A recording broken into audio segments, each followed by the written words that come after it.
ponerlo así, para no perderme la secuencia.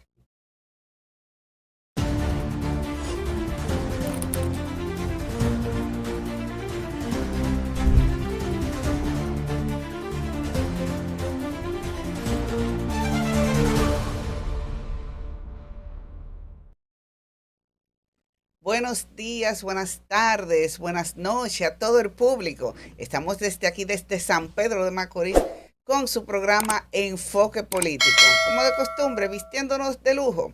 El compromiso suyo es suscribirse ahora mismo, suscríbase al canal de YouTube Enfoque Político, dele like a este video y a los demás videos, compártalo y active la campanita para que cada vez que nosotros colguemos pues estas entrevistas súper interesantes, pues usted puede estar ahí activo y no se pierda nada. Comparte este video ahora mismo a todo el mundo y dígale que arrancó el mejor podcast Enfoque Político. Hoy tenemos en este espacio un politólogo, licenciado en periodismo. Él es escritor, fue comunitario, político, ya lo dije, porque político es en todas las facetas. Está catalogado como el mejor estratega que existe en la República Dominicana, en el Caribe y en gran parte de Latinoamérica. Este programa se viste de gala, hay que editar eso. Este programa se viste de gala con la presencia del licenciado Sergio Cedeño. Sergio, saludos, ¿cómo estás? Gracias, Giselle. Un placer estar aquí en Oscar, dispuesto a responder tus preguntas e inquietudes. Así que muy agradecido. Gracias. No, yo estoy más y honrada pues por aceptar esta invitación. Señores, vamos a hablar con el Sergio, que quizás la mayoría de las personas no conoce. Hoy vamos a investigar un poquito más de él. Vemos que naces en Higüey. Correcto. Y llegas aquí a San Pedro, ¿a qué edad más o menos? Alrededor de los 5 años. Ah, no, pero entonces, ¿cómo es el asunto? Tú eres más macorizano. Tú eres más macorizano que los cangrejos. Así es. Viniste a los 5. Yo pensé que tú habías venido como gran parte de las personas a estudiar. Nosotros llegamos aquí en el 64, a finales. Yo recuerdo, nos mudamos ahí en Placer Bonito. Para mí fue una sorpresa increíble cuando nos levantábamos, ver la cantidad de cangrejos que salían del patio y caminando por todos los lados. Y tuve la oportunidad de que hice grandes amigos desde que llegué. Vivía patio con Moisés Vizcaíno y con un grupo de gente de San Pedro que después fueron destacadas figuras. Entonces, en el 65 lo pasamos en una parte en Placer Bonito con la guerra de abril. Sí. Una cantidad enorme de vehículos que veíamos llegar desde la capital huyendo al conflicto bélico. Y entonces ya el 66 nos mudamos al barrio Los Palitos, que era como se conocía Barrio México. Barrio México, ya. Porque era un barrio sumamente pobre, con casas de palo y hecha con zinc, hecha con diferentes tipos. Después fue cambiando. Entonces nosotros éramos los pobres frente al barrio Evangelina, que eran los ricos. Sí. O sea, había una diferencia enorme. Que aún hay personas que las mantienen aún. Sí. Hay personas que las mantienen. Yo recuerdo, Sergio, que ya usted se casa con la madre de sus primeros hijos. Correcto. Y ya vivían entonces ahí en lo que es la Simón Bolívar. Y ahí tenían una panadería. Yo no vivía en la Simón Bolívar. Ahí yo me crié prácticamente en la 103, que es casi frente a la panadería. Nosotros teníamos la panadería ahí, que era la Carol, en el 82 más o menos se abrió esa panadería. Pero yo vivía, cuando me casé, en la callecita que sale de la cancha hacia el Dávila. Ese es como la Danilo Mendoza. Sí, y después entonces nos mudamos a la calle San Pedro. Ok. Ahí nos manteníamos, íbamos y veníamos al negocio, pero... Pero yo pensé que ahí entonces vivían como ahí mismo. No, ahí viven todavía mis padres. Sí, Parte de sí. mis hermanos, sí. Ok, yo pensé que entonces ustedes vivían como que ahí mismo, donde estaba la panadería, como que ahí vivía la familia. No, yo viví hasta la época en que me casé, que fue en el 79. Ya. Entonces salí del barrio, a donde conseguí una casa de alquiler que fue por la escuela Puerto Rico. Ahí nació mi primer hijo Angel. Y después entonces, bueno, seguimos viviendo en algunos lugares más. Bien, entonces, Sergio, veo que usted es periodista, Claro. pero en algún momento como que se desarrolló así como los periodistas que nosotros vemos ahora, o luego le salió la pasión por otra cosa. ¿Cómo se manejó ahí, Sergio, en ese sentido? Yo siempre he tenido pasión por la literatura. Uh-huh. O sea, me gustaba escribir. Desde pequeño tenía mascotas llenas de poemas, de ideas. E incluso recuerdo que todavía siendo un adolescente participé en varios concursos de lo que hacía el obispado de Higüey a nivel de toda la región este, Uh-huh. con diferentes ensayos, y yo gané en 2 años consecutivos, gané los premios que se otorgaron ahí, siendo un carajito, como dicen. Entonces, ese interés y la pasión por la literatura, cuando se abrió la escuela de periodismo de la UCE, me inscribí. Uh-huh. Y comencé a estudiar y terminé la carrera de licenciado en periodismo. Luego hice especialización posgrado en la UAS, en la UTE, sobre todo en ciencia política y comunicación política, en gerencia de campañas electorales. Estudié en el IFEDET en Venezuela.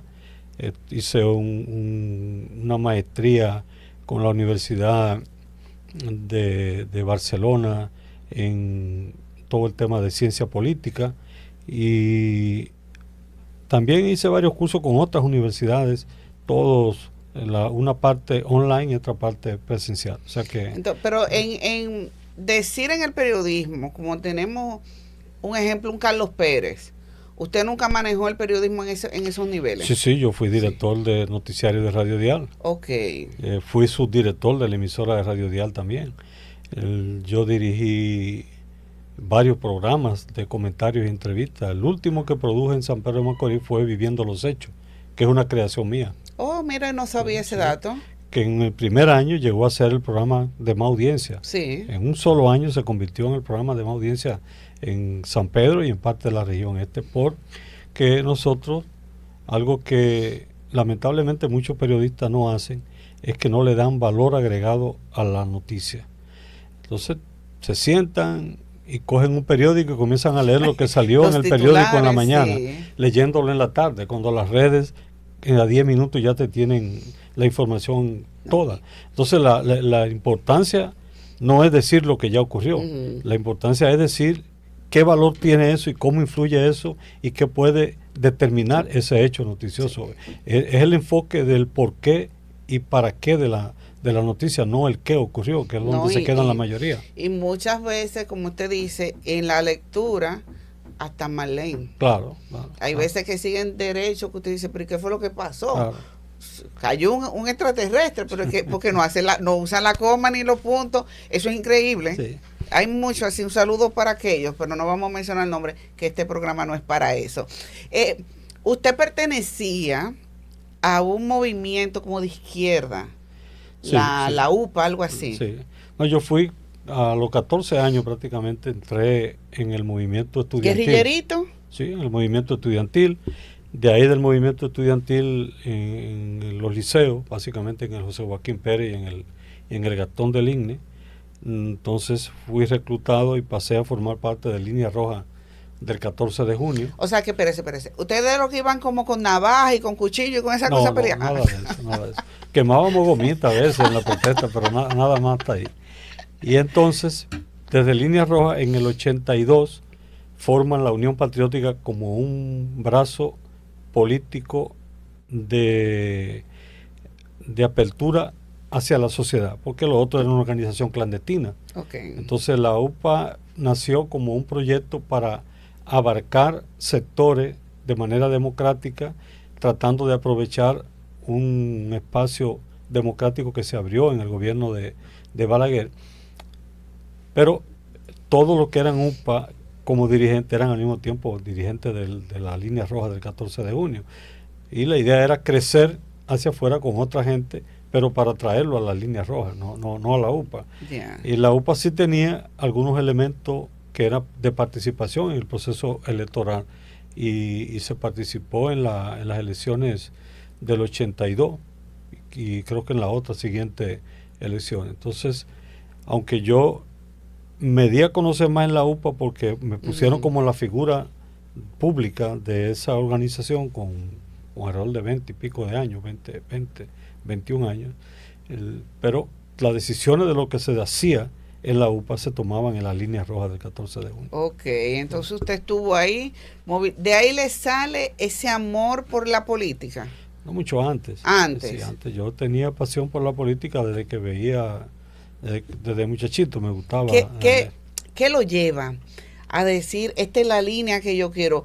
¿Algún discurso emotivo? ¿Situaciones adversas en el país? ¿Qué es lo que dicen? Yo tengo que entrar para tratar de hacer la diferencia. A mí me impactó mucho cuando mataron los 3 jóvenes en Atomayor, en la época de Joaquín Balaguer. Asesinaron 3 jóvenes. Me afectaba mucho ver las luchas en la Universidad Autónoma de Santo Domingo, pero sobre todo la miseria, porque yo vengo de un hogar donde teníamos que levantarnos a las 4 de la mañana a hacer dulce, mantequilla, conconete, hacer gofio, salir a venderlo yo mismo a las 6:30 de la mañana por los colmados más cercanos, para regresar a las 7:30 corriendo con los chelitos del desayuno, bañarme y entonces seguir huyendo para el liceo a estudiar. Que no era fácil. Yo trabajé duro desde los 6 años con mi papá. Desde los 6 años. Que está entero el don. Ya, de la cabeza todavía. No, poco, pero tiene que tener como 100 años, un chin más. No, 90 y pico. Mi mamá está dura también, pero sí, ya también con... No, pero que para la edad se mantienen, porque yo tengo mucho que no veo al don, pero antes todavía se movilizaba solo, sí, tranquilo. Así es, ya hay que tenerlo, porque le tomó en una época con que cada vez que estaba solo, Ivy se montaba en una guagua de la Romana para ir a Higüey. Ay, Dios. A recordar y a cada rato nos llamaban de allá, que aquí está el hombre. Entonces ya hubo que comenzar a tomar medidas, porque sí, era un riesgo. No, claro. Había motoconchos que pasaban. No se va hoy, señor, para cobrarle los chelitos de llevarlo a la parada. No, porque hay gente que son vivas. Sergio, yo recuerdo ya para el 98, el tema político, cuando usted, no sé si antes ya lo había hecho, pero mi recuerdo es el 98, bajo el eslogan "esto lo cambio yo", que usted aspira a ser alcalde de San Pedro y gana también. ¿Fue la primera vez que usted aspiró? No, yo fui por la izquierda, candidato a la alcaldía en las elecciones del 86, creo que fue. Sí, okay. En el 86. No tenía casi ni la edad para ser candidato, pero el partido decidió que había que aprovechar eso. Esa efervescencia. Y para generar, entonces fueron como candidatos a diputados. Yo recuerdo Jaime Malones de Barrio México también, que vivía ahí en la Simón Bolívar cerca de mi casa. Fue Adrúbal Sepúlveda candidato a diputado. Creo que llevamos también en esa época como candidato a diputado a José Blanche. Era un grupo, y Pedro Rondón me parece que también fue candidato. Entonces decidimos tomar participación. Sabíamos que era imposible ganar un grupo de izquierda sin recursos pero de 9 o 10 partidos que participaron quedamos en 4º lugar. Okay. O sea que no hubo un mal desempeño, sí, para hacer un movimiento de izquierda. Luego en el 82 yo me retiro de la izquierda y decidí ya no volver a participar, sobre la base de una situación que se dio, que yo consideraba que era una contradicción profunda, y era que hubo una parte de la izquierda encabezado por Fafa Tavera que establecía que la revolución estaba al borde de la esquina, o sea que había que prepararse militarmente porque había una revolución ya que había prácticamente comenzado. Entonces yo decía, bueno, pero si estamos al borde de una revolución, ¿por qué entonces no nos entrenamos militarmente? Exacto. Y lo que estamos yendo es un proceso electoral en el 82. Le decía, no puede ser que tú me digas a mí que vamos a unas elecciones que se manejan con votos cuando lo que se está planteando es una revolución que se maneja con armas y con balas. Entonces, o hacemos una cosa o hacemos la otra. Entonces yo entendí que no era prudente. Lo otro que pasó, yo comencé a estudiar el periodismo en los finales de los 70. Me prohibieron que estudiara periodismo en la izquierda, porque tenía que dedicarme a tiempo completo.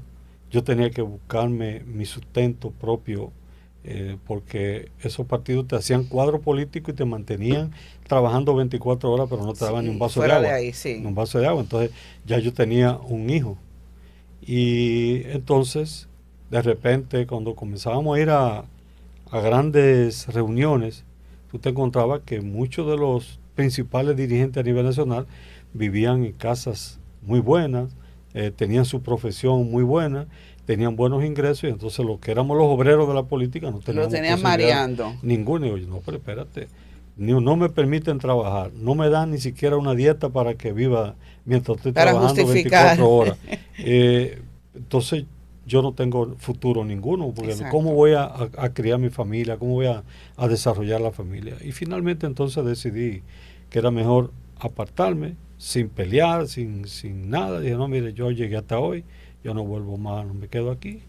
Y hasta el día de hoy abandonamos ese camino. De ese grupo, ¿usted conserva aún amistades? Casi con todo. Con todo, pero amistades buenas, que sí, siempre sí, se ven. Bueno. ¿Cómo se maneja en la actualidad? ¿Están en grupo de WhatsApp? No tenemos un grupo de WhatsApp específico, pero sí coincidimos en muchos grupos de WhatsApp. Okay. Por ejemplo, de esa época es Ramón Gómez, que es una persona que yo tengo muy buenas relaciones. Adrúbal Sepúlveda, que vino a la puesta en circulación de cuando el azúcar fue amargo. Que sigue estando amarga. Sí. Sigue estando amarga. Muy amarga. Sí. Muy amarga. Y una ficción lo que han contado, que yo en la novela, aunque es una novela, pero muchos de los hechos que se narran son reales y verídicos totalmente. Entonces tengo relaciones con mucha gente, que Osiris Medina, que era de esa época. Sí, que fue cuñado suyo, ¿no? Del barrio, sí, éramos concuñados. Ajá. Estábamos casados con 2 hermanas. Sí. Él con una que vive ahí mismo. Mismo. Las dos hermanas viven una en la esquina de la otra. Que en estos días fue que yo supe que ellas eran hermanas. Yo no sé, para mí eran vecinas. Yo no sabía que eran hermanas, que dicho sea de paso, él lastimosamente, su cuñada, por decirlo así, perdió en las elecciones de la Junta de Vecinos. La apoyamos, pero bueno. Fue lastimoso eso. Eso es un comentario al margen. Sergio, cuando usted dice entonces otra vez, vamos a ir a política, en el Partido Reformista, alcalde de nuevo, o sea, usted lo hizo porque lo llevaron, le dijeron, ven, vamos a hacer esto, necesito a alguien que asuma esa candidatura, o usted dijo, yo voy a pelear esa candidatura y es mía, yo la voy a ganar. ¿Cómo se da ese engranaje? Ahí hay un proceso. O sea, yo entro en el 1982, ejerciendo el periodismo. Se celebra en San Pedro de Macorís el centenario de haber sido elevado a distrito marítimo. La Universidad Central del Este organizó una feria nacional y organizaron una serie de eventos. Se hizo un reinado igual que el que se hizo en el 32. Entonces, en el marco de todas esas festividades, yo era periodista fundador del diario, de Nuevo Diario, con Juan Bolívar Díaz, que es de San Pedro de Macorís, y escribía para el Nuevo Diario, pero antes de eso también hice un suplemento para el periódico El Sol sobre las fiestas patronales. Entonces yo fui el responsable de hacer totalmente el suplemento, y le hice una entrevista a Josecito Jacín. Cuando José vio la entrevista y la calidad de la pregunta que yo le hacía, se quedó sorprendido y me ofreció trabajo. Me dice, tú tienes condiciones excepcionales, yo creo que tú trabajes conmigo. Y yo estoy pensando en crear una fundación para trabajar temas de desarrollo de la región este. Me gustaría que tú me ayudes a armar eso. Y ahí es que nace la Fundación para el Desarrollo Integral de la Región Este, y yo paso a ser el director ejecutivo.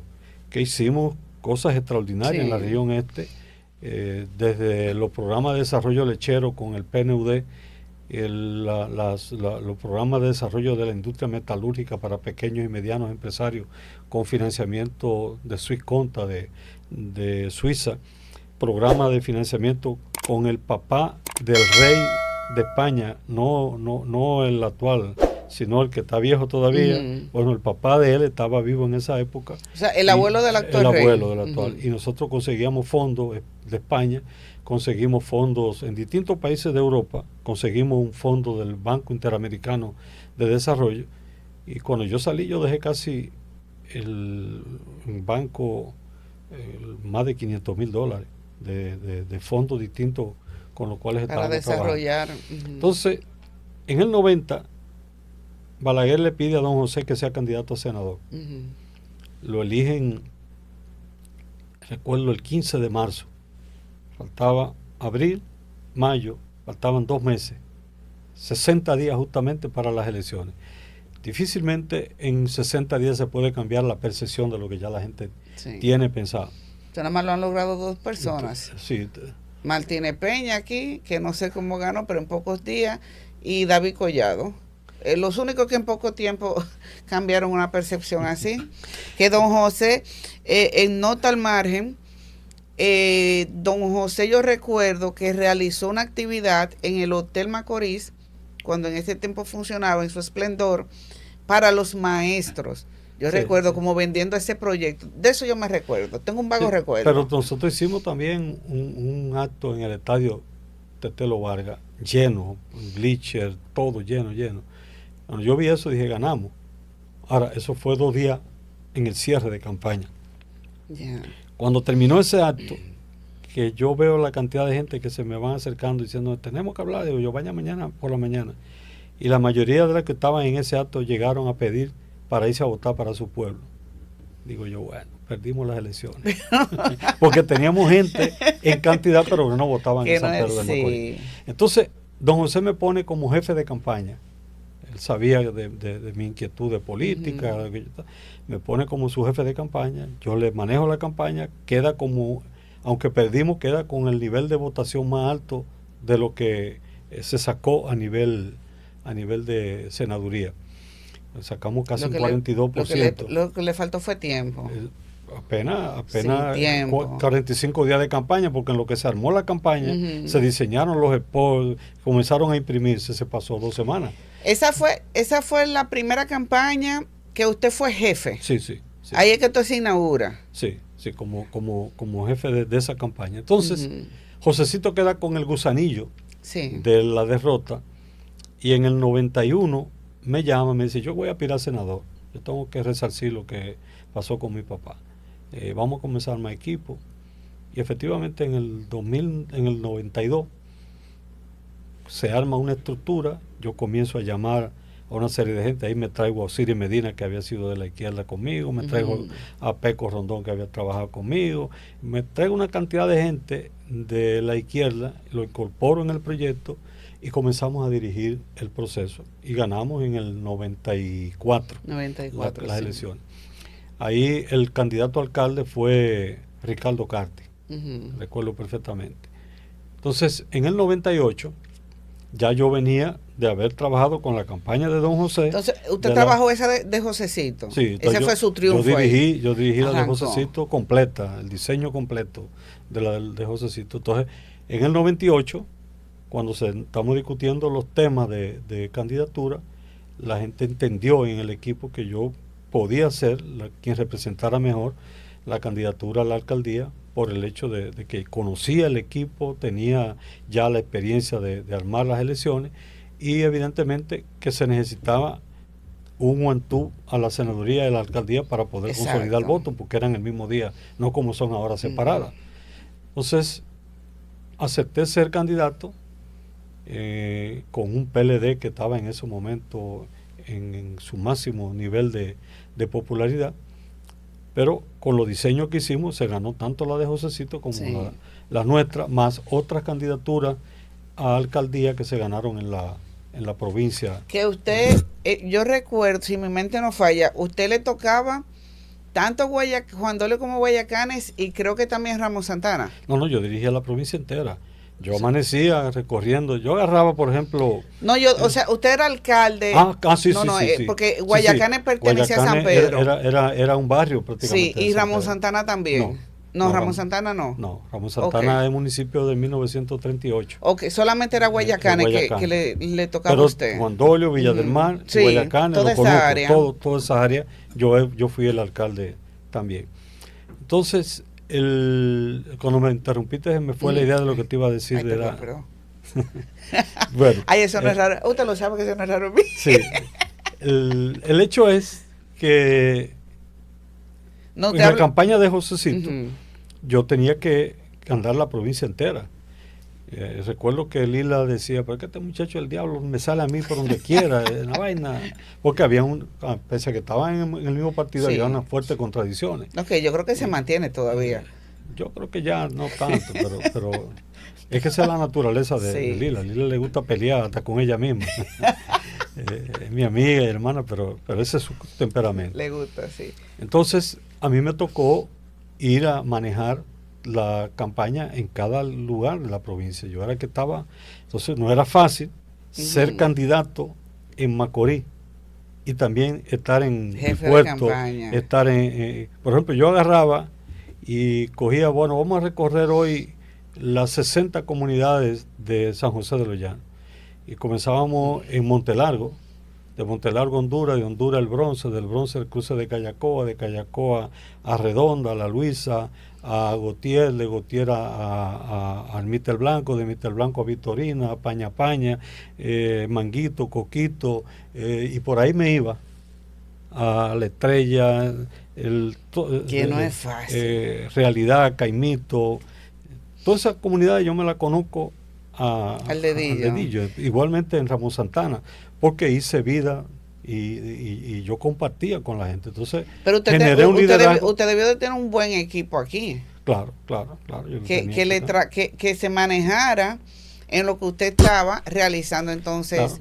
Claro. Llegó un momento en que también bajé enormemente la actividad en la provincia para poder concentrarme en San Pedro, porque no había manera de hacerlo. Llegó un momento, por ejemplo, en la parte final de la campaña, nosotros diseñamos con un mapa recorrer el municipio completo. Yo caminaba 3 horas en la mañana y 3 horas en la tarde en los barrios, con un mapa, con un equipo que iba diciendo, ya recorrimos esta calle, ahora vamos a otra, y otro equipo detrás que iba viendo quiénes respondían positivo y quiénes respondían negativo a los contactos que hacíamos. La persona que respondía negativo, entonces a ese equipo comenzaba a averiguar quién era y cómo le íbamos a llegar para convencerlo de que votara por nosotros. O sea, fue un trabajo extraordinario, muy bueno, muy bien diseñado. El hecho, por ejemplo, el eslogan de esto lo cambio yo, que impactó, pero que no fue solamente una frase vacía. Nosotros cogíamos un cartel grande con mi foto y donde quiera que había un vertedero se le sembraba a uno y decía, esto lo cambio yo. Donde quiera que había una laguna de aguas negras, íbamos y poníamos un letrero, esto lo cambio yo. Entonces la gente veía el mensaje, veía el problema y veía quién decía que iba a resolver ese problema. Entonces fue una campaña que impactó bastante y realmente pudimos avanzar. Luego, entonces, aunque seguí ejerciendo la política, entré en un problema que hoy día definitivamente, gracias a Dios, lo tengo ya resuelto. Y es que me movía entre la dualidad de ser político, participando como candidato y siendo asesor y consultor. Y eso es muy difícil, poder lograr triunfar en las dos áreas. O sea, y no solamente eso, licenciado, y excúseme, yo entiendo que tiene que ser una persona muy concentrada, muy inteligente y realmente tener como una maquinaria mental para poder manejar los dos temas, porque es que llega un momento en que el cuerpo se cansa, que hay alguna actividad extracurricular que uno tiene que participar, o sea, es muy complicado. Es un tema muy difícil. Es muy complicado. Entonces, por ejemplo, yo en el 2002 dirigí la campaña de José Enrique Suárez en Santiago. Yo iba 2 veces a la semana a Santiago, ganamos las elecciones. En el 2007 dirigí la primaria que ganó el amable Ariti Castro, las elecciones. contra todos los pronósticos, porque desde Quique Antún, que era mi jefe en el Partido Reformista, Josecito, Lila, Sergio Elena, Genao, toda la estructura de dirección histórica del partido estaba con Eduardo Estrella. Y yo decidí apoyar a Amable y le ganamos todo ello. O sea, ganamos la primaria interna. Después Amable se volvió un poco complicado con el tema de los puercos, los salamis, la cosa, y yo le dije que ese no podía ser el estilo de campaña, y entonces me retiré. Muy pintoresco. Me retiré. Pero yo, así como eso, también dirigí varias campañas a senadores, diseñé estrategia y investigación de mercado para senadores, por ejemplo, como Javier Lupe Montecristi, para Nova en Monseñor Noel. Yo debo tener más de 50 campañas en las que he diseñado, y debe llegar a 100 entre todas las que he participado en el país. Entonces, finalmente, por ejemplo, las últimas dos que asesoré aquí en Macorís, le gané. Yo fui el que dirigí la primaria donde ganó Franklin Peña, y después le dirigí la campaña cuando ganó la senaduría. O sea que hubo dos éxitos. Ahora, en esta última campaña en Higüey, yo fui el asesor de Karina Aristi y el asesor de Onabel Aristi, y los dos ganaron también. Entonces me convencí de que debo dedicarme a ser asesor. Y a partir de ahora, yo lo que estoy es reestructurando todo, trabajando. Ya hay una serie de gente que me están llamando, porque yo he demostrado en los hechos que sé dirigir campaña, pero soy malo dirigiendo la mía. No, yo no diría que es malo. Lo que pasa es que hay veces como que nosotros nos montamos en ola y el mote renunció, o sea, eso se quedó, pero las personas, y usted quizás haya sido culpable, que no ha cacareado quizás lo que usted hizo en el tiempo que duró siendo alcalde. Yo recuerdo, yo tengo vago recuerdo, que usted me va a ir corrigiendo si sí o si no. Yo recuerdo que el concepto de los policías acostados, que no había, que se calibraba en muchos barrios, eso fue en esa gestión que se manejaron. El único alcalde que yo recuerde así, que ha salido en medio de tragedia y luego de tragedia, de catástrofe, con machete en mano fue usted. Yo recuerdo la Independencia como usted la andaba con un machete cortando luego del huracán George. O sea, en el agua me no daba en la cintura en el Pedro Justo Carrión. Usted en la gestión suya, yo recuerdo que se manejó el tema en Placer Bonito, en las decoraciones de los barrios. También, sí. Y eso de Placer Bonito, eso trajo una revolución histórica, que fue el barrio que ganó. Y usted realizaba muchas cosas, aparte del trabajo per se del ayuntamiento, usted realizaba muchas cosas positivas. Porque eso nunca usted como que lo cacareó. Yo lo he mencionado en muchísimas ocasiones. Pero nosotros lo que pasa es que la gente escucha lo que quiere oír. Y cuando está metido en temas políticos como adversario, no le interesa tampoco tu lógica, porque no quiere que tú lo convenzas. Entonces todo eso generó, por ejemplo, ahora mismo, en este último proceso electoral, yo perdí las elecciones por traiciones internas muy fuertes. Personas yo no quería tocar esos temas, pero es verdad que Franklin Peña lo traicionó a usted. No, yo no voy a mencionar nombres, no voy a meterme en eso, pero sí hubo traiciones. Yo sé, pero al Garnel, de los 80, yo te puedo decir que de los 80 candidatos a regidores que yo llevé en las diferentes plataformas políticas, el 50% traicionó. Cogieron los cuartos, se fueron de la ciudad, le cogieron cuartos al alcalde, al PRM, y se sentaron y no trabajaron. Si yo no hubiese estado tan bien posicionado, yo te pregunto, pero por aquí vino un empresario de la zona turística de Bávaro, como una semana antes, y me dijo, y ellos hacen encuestas y tienen información, me dice, tú estás ganado, pero por mucho, toma esos 5 millones de pesos para que te ayude. Otro empresario grande me llamó, me dice, óyeme, tú estás demasiado bien en las encuestas, yo vi una vaina en el Palacio que tú estás arriba, pasa por aquí que te voy a dar una ayudita, 2,5 millones de pesos para el día final. Yo reuní 40 millones de pesos. Al famoso día D. Para el día D, 40 millones de pesos con lo que buscó Josecito. Ahora, del otro lado, manejaron casi 200. Más las traiciones. Eso no hay forma de competir con una realidad así. Yo siempre comentaba que yo soy de las personas que yo me mantengo como en una línea. Y quizás en ese accionar, pues hay veces que tú no te sales y hay veces que uno también está mal. Pero yo no soy de la gente que comparto que hoy en día yo voy a tener un afiche que diga Sergio Alcalde y mañana tener otro afiche como que así, de una vez como que cambiado así. Entonces tú dices, pero ¿y dónde está el criterio tuyo? ¿Dónde está tu ideología? Porque si yo sigo un candidato X, es porque yo tengo una ideología, Claro. un pensar que me identifico con ese candidato. Así es. Y ese otro candidato está ahí, no me identifico Pero con la él. ideología se ha ido al ¿Cómo carajo. es que se cambia? La ideología se ha ido. ¿Cómo es que eso se cambia tan rápido? Ya es que no es tan fácil, no es tan fácil. Hay una serie de valores que se han invertido y las campañas se han convertido en campañas muy costosas precisamente muy por costosa. eso. Entonces yo creo que primera vez que lo digo en un programa. Yo estuve ahora este fin de semana, desde el lunes, en la Cumbre Mundial de Comunicación Política en Punta Cana.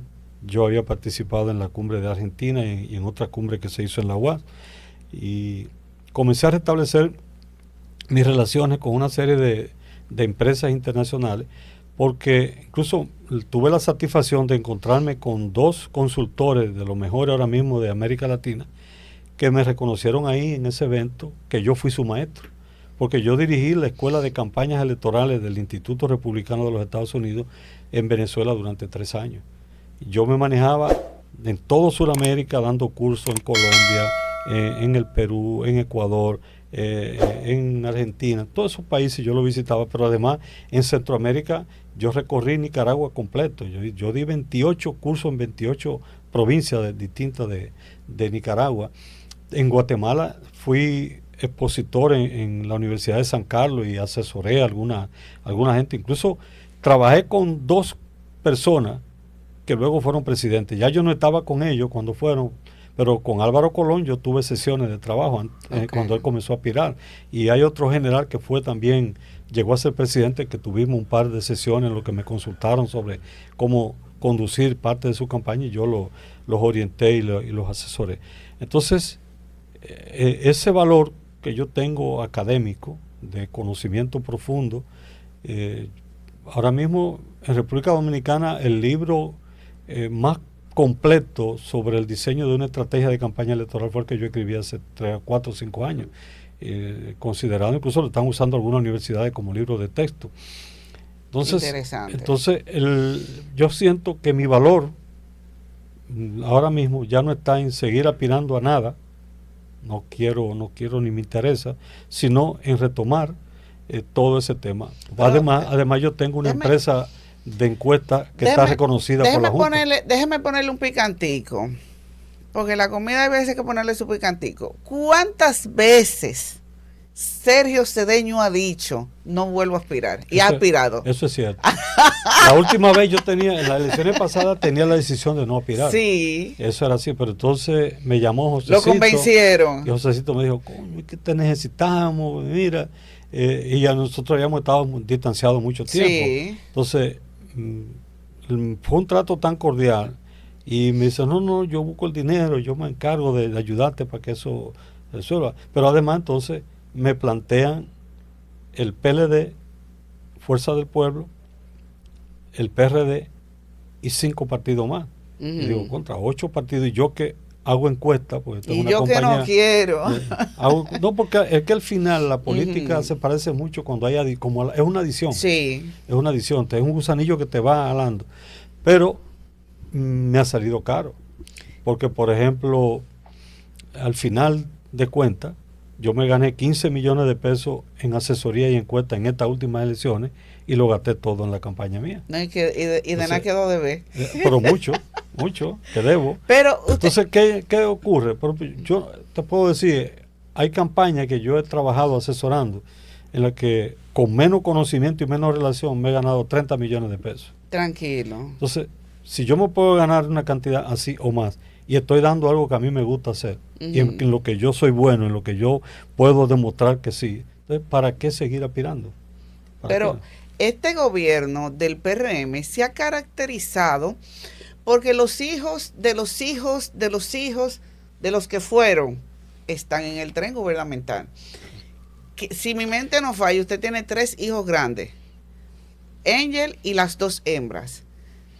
Y un varón que es abogado, más otra hembra que está viviendo en Nueva York, que es artista de un segundo matrimonio. Ok. Sí. Y tiene un pequeño. Sí. Ya. Entonces, ¿tú tienes 6 hijos? 6. Ok. Yo de esos 2 yo no. Entonces, ¿el varón sí está aquí, el abogado? No, tiene un buffet en la capital. Ok. Entonces, bueno, ya yo no voy a aspirar más porque yo veo que yo puedo llegar y al último minuto hay una traición. Pero yo tengo el conocimiento, tengo la capacidad y sé cómo. ¿Por qué usted no ha impulsado a Angel o a Carol, una que se llama Carol, ¿verdad? Sí. Carol o la otra hembra. ¿Por qué usted no dice, déjame ir con el legado? No, yo no creo. Ellos no primero, son de política primero tampoco. a Angel no le gusta la política así. Él Para siempre me ha él. apoyado en la parte técnica. En temas electorales, Angel se ha preparado como uno de los mejores técnicos y te arma un diseño de toda la parte electoral y defensoría del voto de primera, porque lo ha aprendido conmigo en varios procesos. Carol a veces me ha apoyado, pero tampoco le gusta la política, le gustan otras cosas.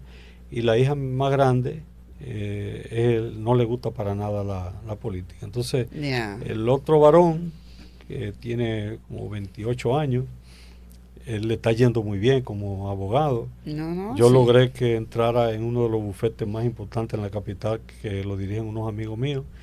Y hoy día te habla inglés perfecto y está estudiando chino y se está especializando en derecho internacional. Y yo sé que me encontré con el jefe de esa oficina en la puesta en circulación del libro de Evangelina en la capital la semana pasada.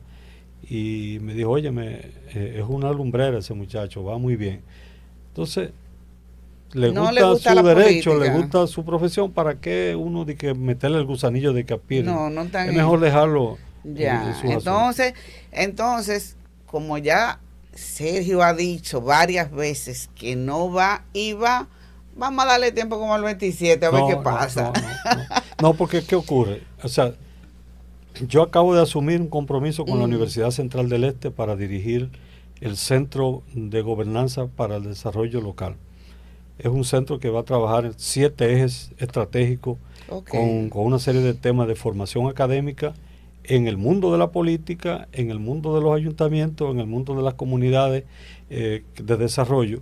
Entonces eso me va a llevar mucho tiempo. El otro tiempo que me queda lo tengo que dedicar a las asesorías y consultorías. Y el poquito más que pueda aprovechar es para seguir escribiendo.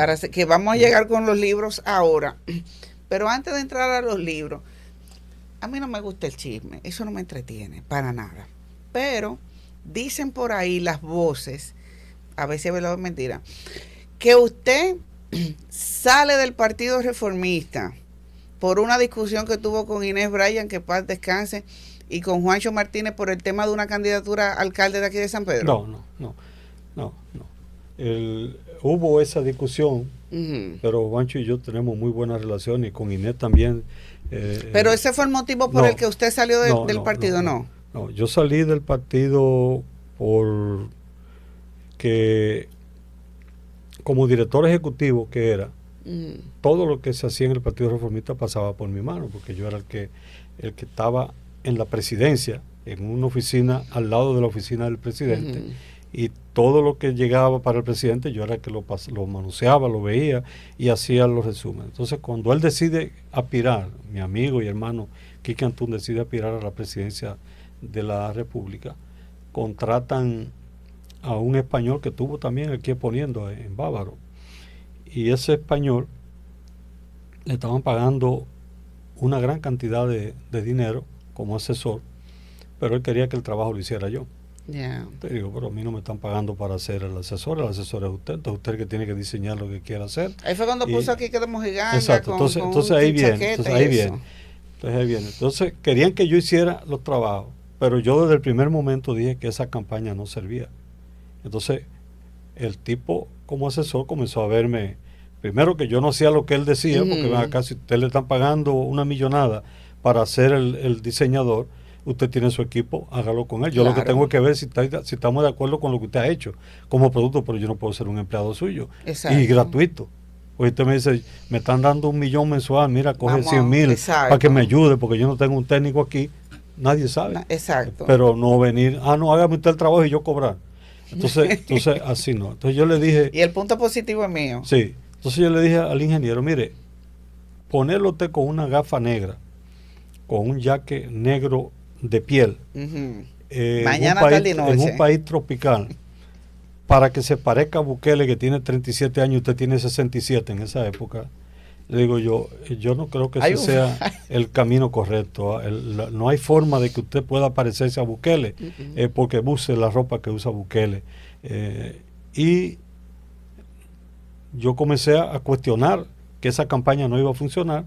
Entonces me peleé con ese español, y en una reunión me faltó el respeto, diciendo que una actividad había fracasado porque yo era el culpable de que fracase yo, pero yo no tengo que ver con esa actividad. La organizaron ustedes, la diseñaron ustedes, buscaron un grupo de jóvenes aparte para hacerla. Si fracasó, yo ni siquiera participé en nada, porque ni siquiera eso fue en Santiago. Entonces, ahí vi que lo que estaba ocurriendo era muy complejo, que estaban tratando de buscar un culpable para lo que ya sabía que iba a fracasar. Y yo dije, bueno, mejor me voy tranquilo. Pero no tuvo nada que ver con Inés. Realmente el comentario primero sonó como que usted había dicho que no iba a participar en la campaña política, luego supuestamente que se armó como que la estructura, entonces usted dijo, pues yo voy. Eso fue lo que yo había tenido entendido. No, eso no es así. Ya, eso fue lo que yo tenía entendido. Entonces, realmente, el señor Quicantú no debió de prestarse para esa cosa, porque lo primero es a título personal. Para mí él no quería ser presidente nada. Para mí Quique lo que quería era sonar. Y entonces no sonó bonito. Por eso para mí.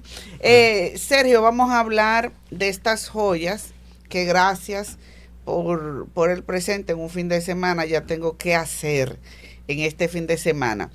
Yo lo escuché hablar a usted de que mensualmente, desde marzo me parece que era, hasta diciembre, usted iba a poner a circular un libro. Correcto. O sea, usted tuvo mucho tiempo después de las elecciones para acá, o ya ese trabajo estaba... Ya habían trabajos que tenían muchos años de investigación, en carpetas que yo tengo. Yo debo tener alrededor de 30 libros comenzados.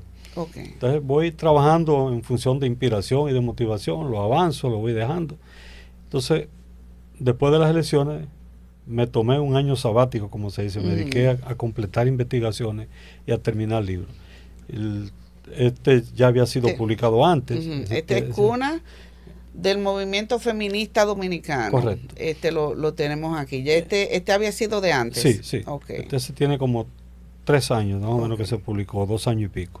Ese libro recoge, nosotros demostramos ahí que el movimiento feminista de la República Dominicana no nació en la capital, como han querido vender, o en Santiago, con la maestra destacada de allá, ahora se me va el nombre, sino que nació en San Pedro de Macorís. El que lo lea se va a dar cuenta por qué. Y lo que pasa es que como en San Pedro le quieren quitar mérito. Todo. Pero aquí nació en el 1922 la revista Fémina y representaba un movimiento de mujeres iberoamericanas. Entonces el movimiento surge aquí. Quieren decir que fue Abigail Mejía. Abigail Mejía, cuando matan a Trujillo en el 1800, a Lili en el 1899, su papá, que era el ministro de Justicia de Lili, se van a vivir a España. Ella tenía 10 años. Regresa en el 24, ya con alrededor de 30 años. Ella se destacó como poetisa, profesora en Barcelona, y viene al país después que ya la revista existe y que hay un movimiento creado. Entonces no es verdad que ella creó el movimiento lo crearon las mujeres petromacorizanas, y fueron las primeras que comenzaron a abogar por el voto femenino, que es un tema también, o sea, que nosotros debemos de rescatar y exigir que se le dé el mérito a Evangelina, a Angélica Petronila Gómez, a Consuelo Montalvo y a un grupo más de mujeres que se destacaron. Por ejemplo, la mujer dominicana apenas tiene 80 años que votó por primera vez, 84 años, porque fue en el, no, 82, fue en el 42, que en la elección del 42 que votó por primera vez. Y nosotros desde la década del 20 estábamos exigiendo en San Pedro de Macorís todas esas mujeres el derecho al voto, porque aquí había una gran cantidad de profesoras como... 20 y tanto, 22 después, 20 años después. Sí, entonces eso es un mérito importante. Claro. En el otro caso, pues nosotros creo que hemos demostrado que sí, que nació el movimiento feminista aquí. Eso es un debate que va a existir siempre, porque hay gente que va a decir que no, que es en la capital o que fue en Santiago, pero los datos y las pruebas y los hechos históricos y fue de San Pedro. Aquí tenemos cuando el azúcar fue amargo, que ahí es donde yo digo que para mí sigue estando amarga el azúcar. Cuéntenos un poco de... Bueno, es una novela. De este ejemplar. Es una novela que también se desarrolla entre Angelina, el San Pedro de Macorís, la provincia completa, pero sobre todo la mayor parte está en Angelina, San Pedro y Ramón Santana. Comienza con el inicio de la zafra azucarera de 1879 y a partir de ahí va narrando cómo esa industria azucarera, que aquí la han querido vender como la panacea, como lo mejor que hubo y que todo el mundo vivía en abundancia. Sí, la danza de los millones. Una danza que no existió. Yo ahora en el libro sobre la historia de San Pedro de Macorís, que va a salir próximamente, demuestro que esa danza no existió. Eso es un eufemismo y es plantear algo irreal. Entonces, el azúcar en Macorís comenzó a ser amarga desde su fundación, porque las plantaciones de caña que se hicieron fue despojando a campesinos de su tierra, matándolos, quitándosela, extorsionándola, de todas las formas. El que no vendía lo mataba. O le daban una golpiza que quedaba inválido. Y el otro era, casos muchísimos que ocurrieron, mire, ¿usted quiere vender? Sí, yo quiero vender, deme el título suyo, o fírmeme este papel de que usted es poseedor, porque había gente que tenían título, pero había otros que lo que tenían era posesión, porque muchas de esas tierras eran comuneras. Hasta 1920, cuando se establece el sistema Torrens, no había muchos títulos de tierra. Pero entonces habían abogados demostrados en la historia con hechos concretos que cogían el título, vendían al ingenio y no le daban los cuartos a la familia. Se iban del país o se iban para otra provincia y engañaban a la familia. Entonces, la industria azucarera surgió del despojo de mucha gente. Pero los mismos industriales también vivieron en carne propia ese problema, porque el ingenio Angelina, que comienza en 1876 con la siembra de caña y inicia su zafra en el 79, fue Amechazurra el que inició ese proceso. Vino de Cuba, probó la siembra de caña y dio resultados extraordinarios. Va a Cuba, convence a otros empresarios que vengan al país, porque en Cuba había una guerra civil entre los mambises que peleaban contra los españoles para liberar a Cuba y declarar la independencia, y que estaban al frente Martí y el dominicano Máximo Gómez. Entonces, cuando llega Juan Amechazurra a San Pedro de Macorís, inauguran en enero, y ya en diciembre el ingenio no era de ellos, ya lo habían perdido. Eso es un dato que no te lo dan en la historia. Pero ya de una vez. En menos de un año perdieron el ingenio. ¿Cómo lo perdieron? Amechazurra se asocia con, creo que Guridi, que era familia de Francisco Angulo Guridi, y que una de las calles de Barrio llega por allá. Entonces, Guridi pone la tierra y Amechazurra pone el equipamiento técnico y los conocimientos técnicos y la maquinaria. Pero en derecho el valor está en la tierra. En la tierra. Entonces, Guridi había hipotecado la tierra a los Vicini. Los Vicini se quedaron calladitos, tranquilos. Y van a inaugurar. Cuando comenzó la zafra, llegaron con la notificación el pago o el ingenio. Y entonces ni Guridi tenía cuarto y Ni el otro amén. tampoco tenía porque estaba comenzando la industria. Le ejecutaron el préstamo y se quedaron con el ingenio. Es así como se Es queda. amarga. Entonces eso es un Amarga sabor muy desde el amargo. Sí. Es un sabor muy amargo. Y si yo te comienzo a mencionar... Dios, pero una cosa, pero una cosa. Entonces, a partir de ahí, surge en el 1904 todo el tema de la guerrilla, producto de las injusticias que se cometían. Ujú. Te comienzan a trabajar con la migración, porque los dominicanos no querían cortar ni sembrar caña porque les pagaban 10 centavos por día. Ujú. 10 centavos por día. Eso no daba ni para comprar la comida. No, no. Entonces, traen los puertorriqueños, desde que los puertorriqueños ven eso, dicen, eso no es con nosotros. Se mandan. Aquí no es. Traen entonces, comienzan a traer cocolo. Los cocolos tampoco les gusta, pero como hablaban inglés, y varios de esos ingenios, los ejecutivos eran de ingleses, Ujú. ¿qué ocurre? Que entonces fueron adaptándose, esos cocolos fueron subiendo en la escala y Exacto. salieron de los campos de caña de cultivarla y Ya para cortarla estar a trabajar en factoría, Exacto. que es donde se desarrollan la mayoría. Y por el otro lado, cuando fracasa la migración cocola para el corte de la caña, entonces entra la haitiana. Porque ya Eso- sigue existiendo el déficit. Sí, pero todo eso genera otra situación social que cuando tú la analizas más a profundidad en San Pedro de Macorís, te das cuenta de que parte de lo que se conoce como anomia social, que es el hecho de que a mí no me importa nada, que él se joda todo, Ujú. que yo Si no me tengo, toca a mí. ese tema, junto con la desagregación social que hay en San Pedro, producto de una falta de cohesión social en sí, tiene su origen en ese nacimiento de la industria azucarera. Porque San Pedro de Macorís, en el 1879, cuando se inicia la industria, tenía 400 viviendas, el municipio de San Pedro de Macorís. No había hospitales, no había escuelas grandes, no había médicos, no había abogados. Era un campo, Ujú, era un ujú. campo. Entonces, 3 Una años sabana. después, 3 años después lo hacen provincia, por el hecho de que comienza un desarrollo importante de azúcar, pero no tenía infraestructura para nada. Hubo que comenzar de cero. ¿Y qué produce todo eso? Tiene más de 40 nacionalidades Ujú. viviendo en San Pedro de Macorís y diferentes grupos étnicos.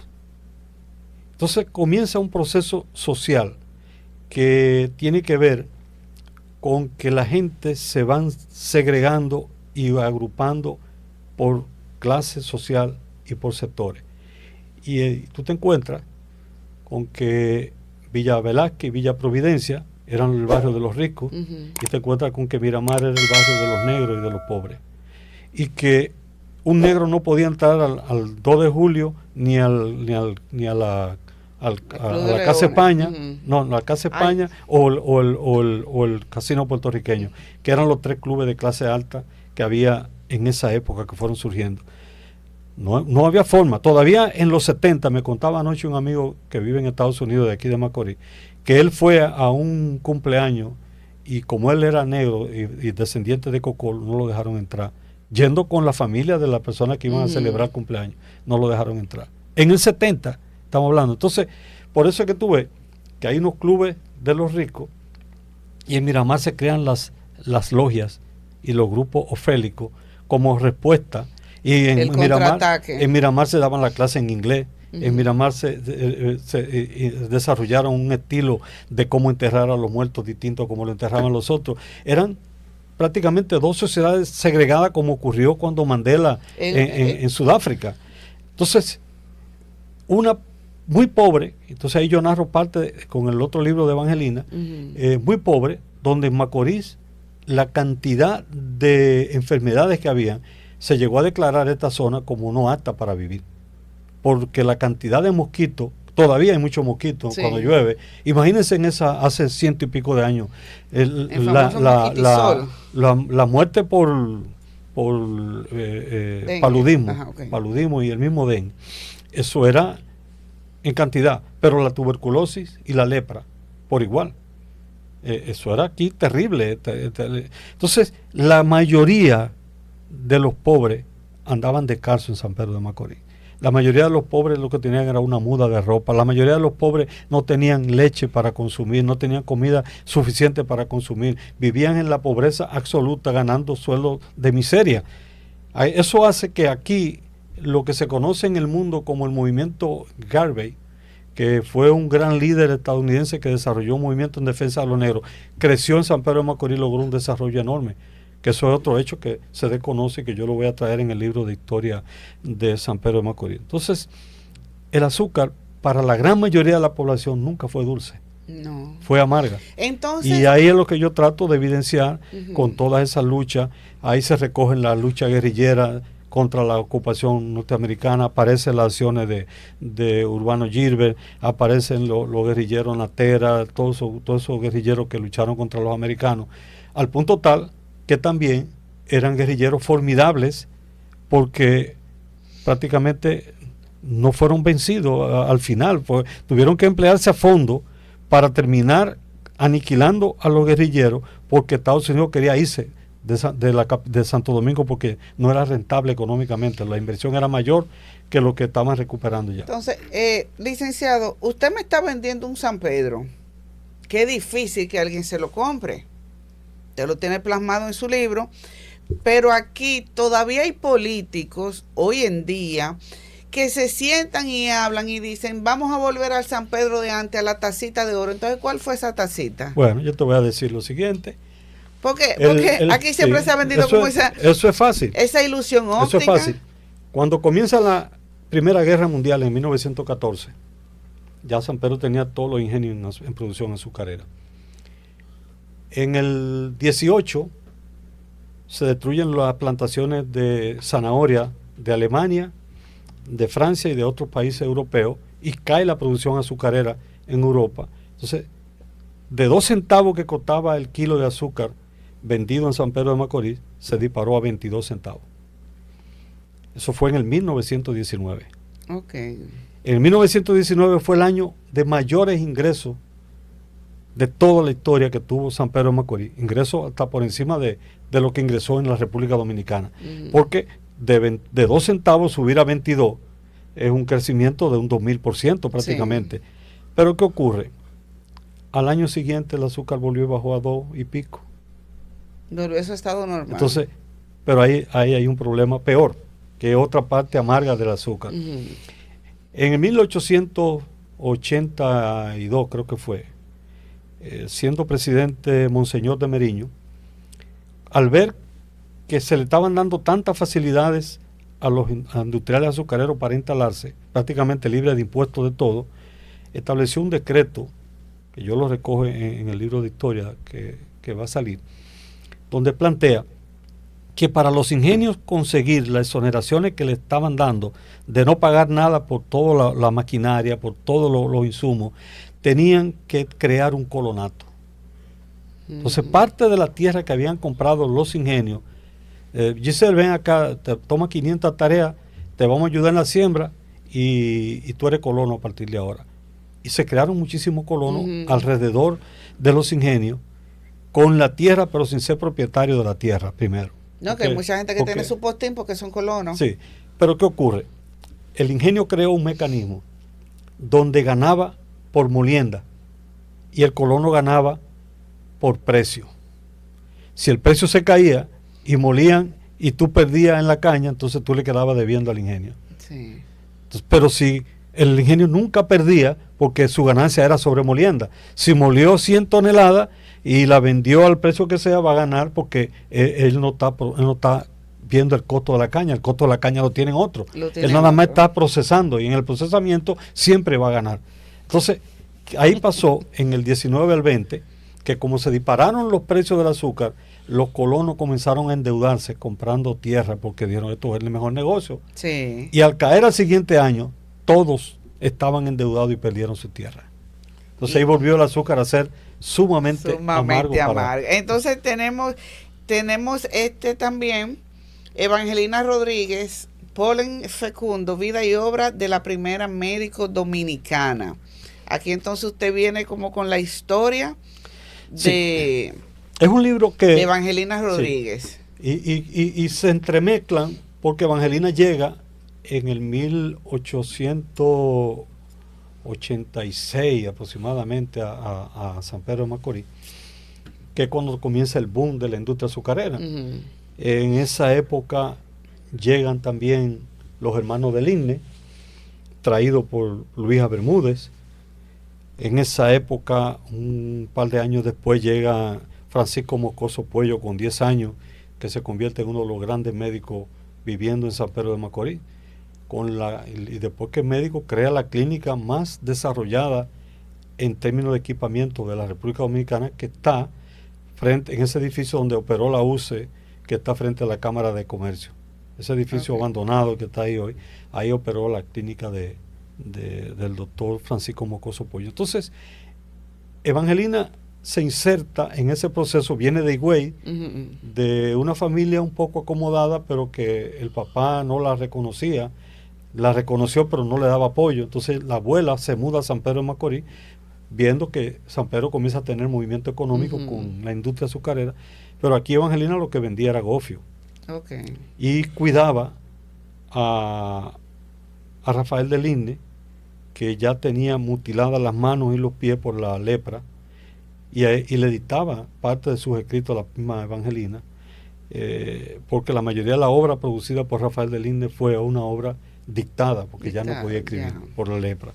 Entonces, esa Evangelina es de la que se convierte en la primera estudiante, junto con la Richier, en la escuela que crea Nacaona Moscoso Puello, que es una escuela traída también por Luisa Bermúdez aquí y yo estoy terminando otro libro sobre Luisa Bermúdez que no existe, que nadie conoce la mayoría de lo que fue Luisa Bermúdez, nada más que fue poeta, que fue escritor, que fue escritor de obras de teatro, pero muy pocas cosas. Por arribita. Entonces, con el libro de Evangelina, yo rescato, primero, una cronología muy completa de su vida, que ningún otro libro de lo que se han publicado sobre ella la tiene.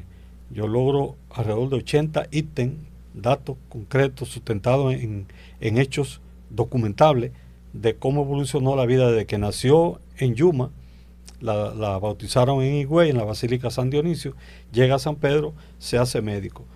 Ahora, imagínate en una sociedad como la que yo te expliqué más tarde, dividida, segregada, donde los negros vivían de un lado, los ricos del otro. Ella era negra, desaliñada, fea. No encajaba en esa sociedad. Le tocó su mera mano. No encajaba. Entonces, pero tenía una fortaleza espiritual increíble. Y se hizo maestra normal y decidió estudiar. No la quisieron aceptar porque era la primera mujer que intentaba inscribirse en una universidad. Tuvo que intervenir muchísima gente, incluyendo familiares de Monseñor de Meriño, para que la pudieran aceptar. Termina la carrera con muchísimo esfuerzo, siendo maestra en el día, dirigiendo una escuela nocturna de obreros y sacrificándose enormemente. Cuando termina, no la quieren examinar para el grado de tesis, porque seguían todavía los criterios machistas de que una mujer no podía ser médico. Cuando muere el rector de la universidad, que se oponía a que ella hiciera la validación de la tesis, entonces es que la examinan y pasa. Pero cuando logra eso, entonces entran las fuerzas norteamericanas en ocupación y le niegan el título hasta el 1919. Ella termina en el 11 y dura 9 años prácticamente graduada, sin poder ejercer más que en los campos. Se iba a Ramón Santana y se iba lejos a ejercer, porque no tenía el título. Y sin título podía ser un riesgo. Entonces esa mujer maltratada, humillada, poco reconocida, que la llamaban marimacho, que prácticamente no socializaba con nadie, es una mujer extraordinaria, hablaba entre 4 y 5 idiomas. O sea, aprendió francés porque quería ir a Francia a estudiar y lo hablaba perfecto. Aquí en Macorís lo aprendió. Aprendió italiano, aprendió inglés, hablaba el español van 4 y comenzó a estudiar árabe con uno de los árabes que vivía aquí en Macorís. Entonces, una mujer una eminencia, que viene de orígenes muy humildes, que se hace maestra normal Y de las 4 o 3 maestras normales que se gradúan en la primera graduación en el Instituto Salomé Ureña en la capital, la más pobre, que era ella, saca las mejores notas y es la que ponen a dar el discurso de agradecimiento por la graduanda. Entonces, valorar esa vida es importante para una mujer que se adelantó 100 años a su época y escribe en 1915 un libro que se llama Grano de Polen. De ahí el título de Polen Fecundo. Ajá. Esa obra está compilada dentro de este libro, está recogida, así como un cuento que ella publicó y 3 poesías que logramos rescatar, porque ella también escribía mucho poesía, pero en su época de locura, porque cayó en locura total, la mayoría de esos trabajos se perdieron.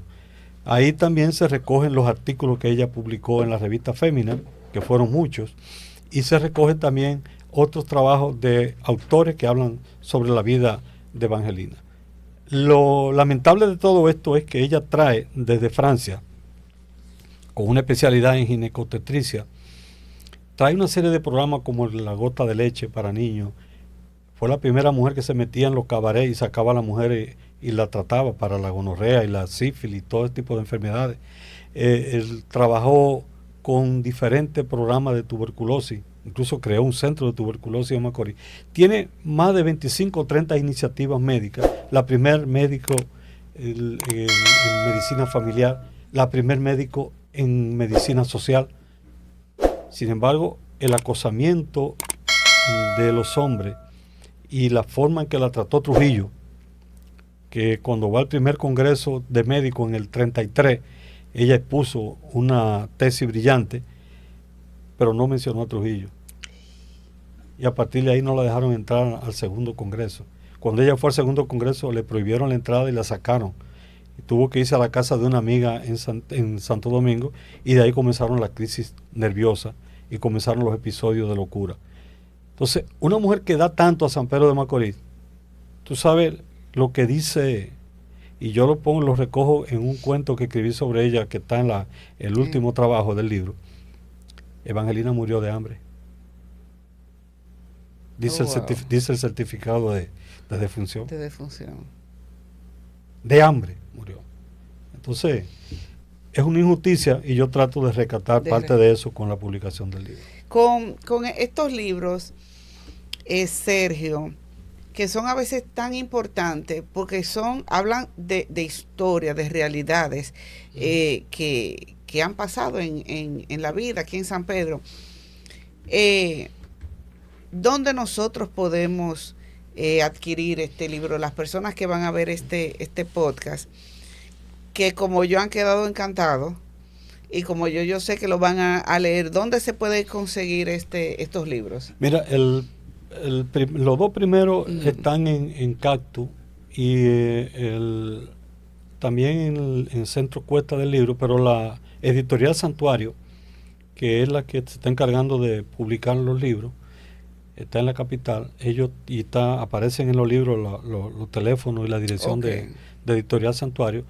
Ustedes lo piden cualquiera y se lo mandan a su casa por un servicio de correo personalizado. O sea que te dice, bueno, paga el libro, una transferencia y al otro día le llega el libro. Usted recibe su ejemplar. Sí, ahí se puede conseguir. También contactándonos a nosotros, aquí en Macorís yo tengo en la casa, o sea que por ahí puede también conseguirlo. Yo sé que vale la pena leerlo, porque es bueno uno documentarse y saber, como digo yo, el saber no pesa. Claro. Y realmente son una joya. Gracias de nuevo por el regalo. Gracias por haber aceptado la invitación. Nosotros llegamos como que al final muy rápido. El conversatorio, esto tiene que venir como... Él dice que él no va a aspirar más, pero estamos en el 2025. Nosotros para finales del 26 o principios del 27 vamos a estar recordando este momento cuando él dijo, no voy en temas políticos. Pero la invitación queda abierta para otro momento. Claro. Para otro momento. Podemos hablar sobre muchísimos temas, porque...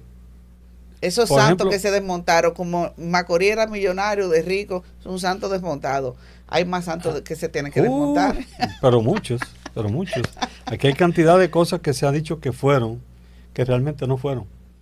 Entonces, son ficciones, son elementos que se argumentan, pero aquí hay una cantidad. Mira, yo he dicho que San Pedro de Macorís, así como yo escribí esa novela que forma parte de una trilogía, porque estoy escribiendo la segunda, que se llama A la sombra del poder, pues por la figura de Trujillo, que yo la narro en esa novela bastante completa. Trujillo comienza su carrera militar en San Pedro de Macorís. Okay. Trujillo se gradúa en el 19 como teniente de la Guardia Nacional, que era una academia en Jaina que tenían los americanos, y viene como jefe de la Guardia Nacional a Macorís. Y aquí comienza a hacer fechorías de todo tipo, pero fechorías que están documentadas. Es en San Pedro de Macorís donde uno de los dos hermanos en Ramón Santana le da una galleta a Trujillo. Es aquí en San Pedro, en la cúspide de la iglesia de los Llanos, donde Trujillo le da una carrera porque intentó violar a una muchacha que la subió al campanario. Y todavía en la década de los 70 esa señora vivía y narraba, y hay entrevistas que se le hicieron. Eso está recogido en la novela.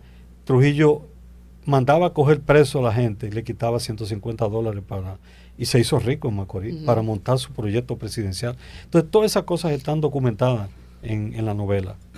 Y todo lo que yo digo son hechos verificables. Pero sabio el don.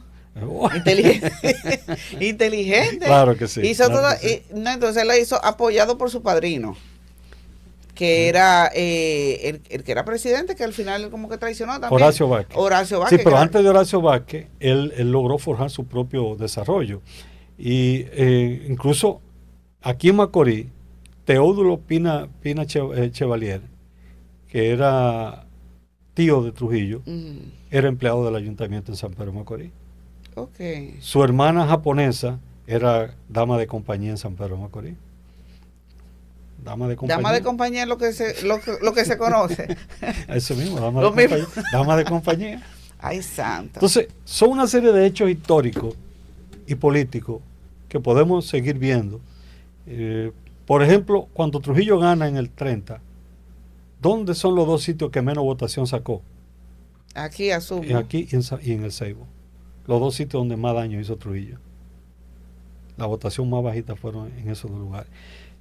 Entonces, Macorís es una cantera. Esos dos estas dos provincias, ¿tuvo una consecuencia negativa? Claro. ¿O fueron ignoradas? Claro, porque me lo contó don José.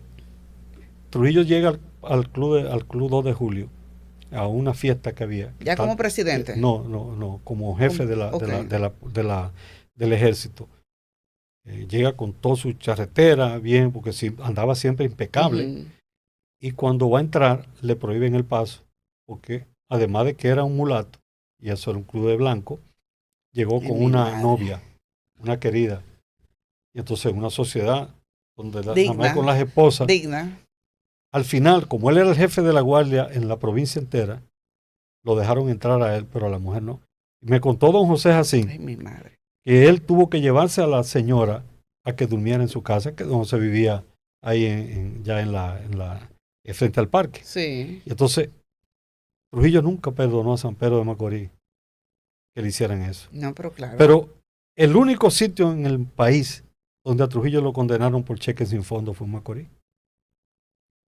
Uno que era juez de los dueños de la farmacia que está frente al parque, que eran los Febles, era uno de ellos, era juez, lo condenó a 3 años. No lo cumplió, porque hizo toda la maniobra del mundo, pero lo condenaron. Como se utiliza ahora. Pero lo condenaron a 3 años.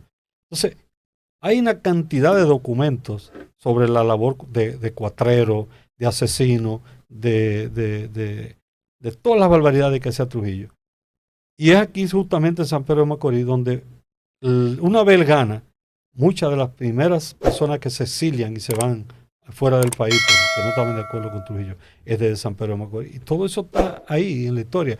Yo no sé por qué todos esos hechos no se han ido recuperando para que conozcamos. Entonces, producto de esa realidad, yo me he propuesto no solamente 2 tomos sobre la historia de San Pedro de Macorís, que va a recoger todos esos elementos.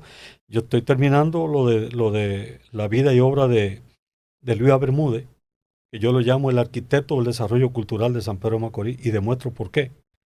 Pero también estoy terminando la vida de Procopio Mendoza, le llamaban Copito Mendoza, que lamentablemente es una figura desconocida en San Pedro de Macorís.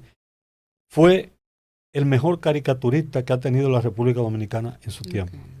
Murió loco también en El Padre Villini. Y sus caricaturas están consideradas como ejemplos de las mejores caricaturas que se puedan diseñar en su época. Yo he logrado recuperar casi 80 caricaturas en diferentes archivos nacionales e internacionales y lo voy a publicar junto con una breve síntesis biográfica de su vida. Y así voy a tratar de ir recuperando. Por ejemplo, estoy escribiendo otra novela sobre la vida de Gastón del Igne.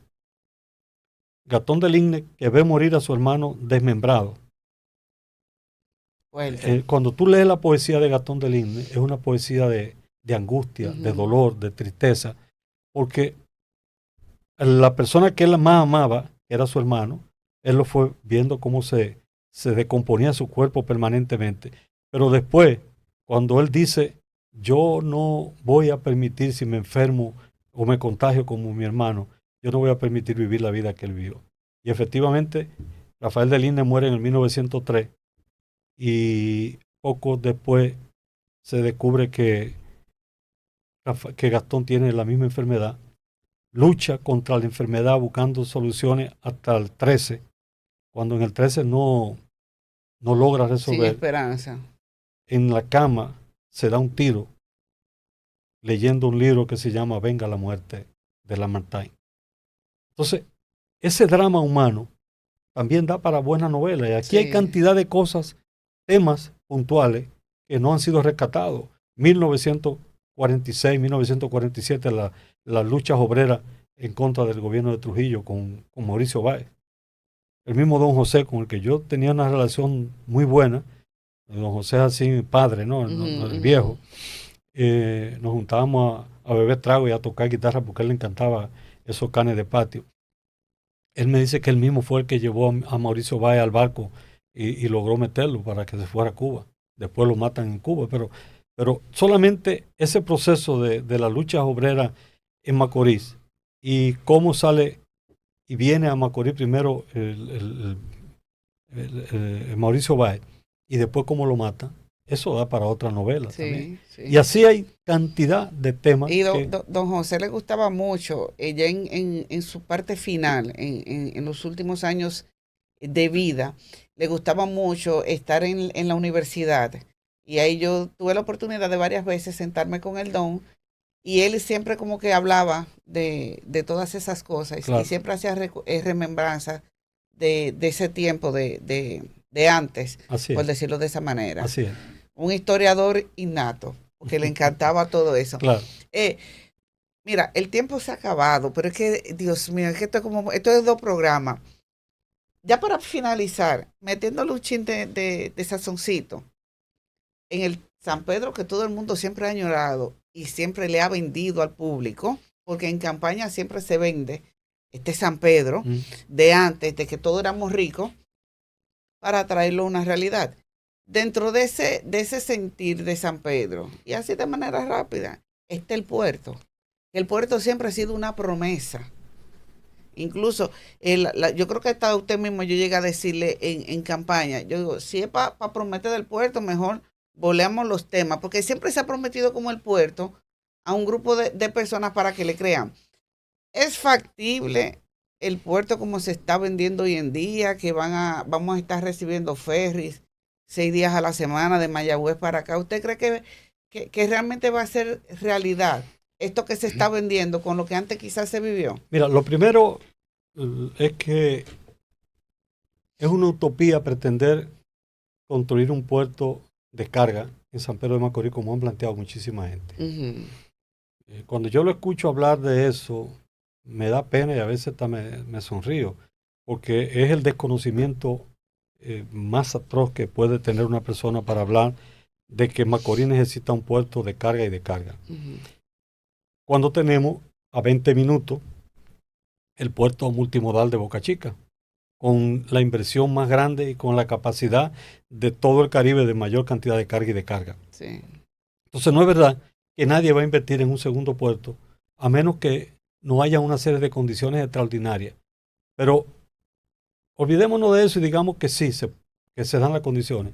El segundo problema es que el calado de aquí, de la entrada de la ría, no permite buques de gran calado ni de gran peso, porque es bajito. Entonces, tú no puedes traer un barco con 2.000 furgones, porque el peso de ese barco te va a encallar de inmediato. Y tampoco podemos poner una manguera para llenar el río. No. Pero entonces viene el otro problema. ¿Dónde tú vas a colocar 3.000 furgones? ¿Dónde va a colocar las grúas gigantes que se ponen para mover los furgones? Si ese pedacito de puerto, del muelle que hay ahí, no tiene espacio. Porque de un lado está Ferquido, que no debía de estar ahí. Porque se supone que Ferquido, con productos químicos peligrosos que pueden hacer explosión en cualquier momento, debía de estar en un lugar mucho más lejano. Sin embargo, sigue ahí con la mitad del puerto, porque hay un lado completo que lo tiene. Sí. Entonces, en el otro lado... Atento a ello, dice. Bueno. Dice. Sí. Entonces, para que se pueda hacer un puerto de carga y descarga de furgones, ahí, tiene que irse la roca entera y una gran parte de Miramar. Destruirla para poder hacerlo. Pudiera haberse hecho un puerto de aquel lado, pero habría que ver si las condiciones del mar también lo permiten. Pero de este lado no hay. Yo creo que de aquel lado iba a ser más factible. Pudiera ser con unos anexos de espigones que le permitan crear hacia el mar la superficie, y entonces por ahí eso pudiera ser más fácil. Pero de este lado no hay condiciones de ningún tipo para crear un puerto. Eso en carga y descarga. Turístico. Una idea loable, buena posiblemente, pero cuando vengan 2.000 turistas diarios durante 6 días, ponle 5 días, son 10.000 turistas, vienen hoy y se quedan aquí haciendo turismo y se van en 3 días porque vienen a turistear. ¿Dónde van a alojarlo en San Pedro de Macorís? ¿Dónde está la infraestructura de restaurantes y de hoteles para recibirlo? ¿Dónde están los servicios de esta ciudad para poder darle a esos turistas? No, hasta yo voy a empezar a tener mi casa en el tema de los Airbnb, y yo misma le cocino, porque realmente estamos escasos. Pero con las condiciones de insalubridad del pueblo. Estamos escasos de eso.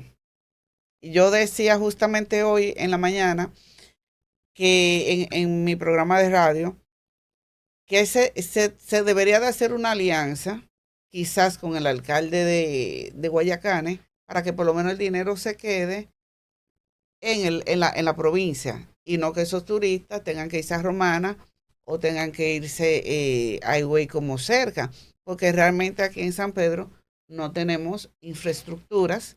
Exacto. Para poder lo que va a ocurrir es que esos turistas se van a ir. Manejarlo con pero además de eso, yo le diría, si es verdad que va a venir ese ferry, debió de estarse discutiendo hace tiempo cómo se van a transportar esa gente cuando salgan, cuántos taxis se necesitan, cómo serían esas infraestructuras de despachar los taxis a llevarlo a diferentes lugares, para ir creando esa infraestructura que no la tenemos tampoco. No. Porque aquí no hay, aquí en Macorís deben haber como 10 taxitas, yo creo, no más de ahí.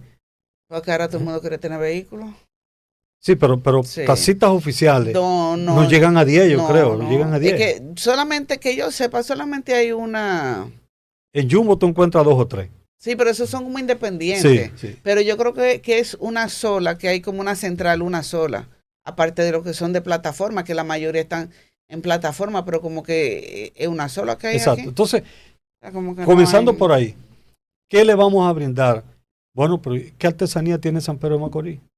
¿Dónde están los hichos o sea, debió de estarse ya trabajando en un diseño de planificación de cómo es que vamos a recibir y cómo es que vamos a lograr que esa gente que lleguen aquí, se queden aquí una parte y inviertan en Macorís, porque si solamente es venir e irse, lo que nos van a dejar es la huella ecológica, lo que nos van a dejar es el daño ecológico a nosotros, y los beneficios los va a conseguir Higüey, Bávaro, la capital y Guayacanes. Pero nosotros vamos a quedarnos con la suciedad, con todos los problemas y sin recursos generados por esa visita que van a hacer. O sea que Eso debió de estarse planificando ya.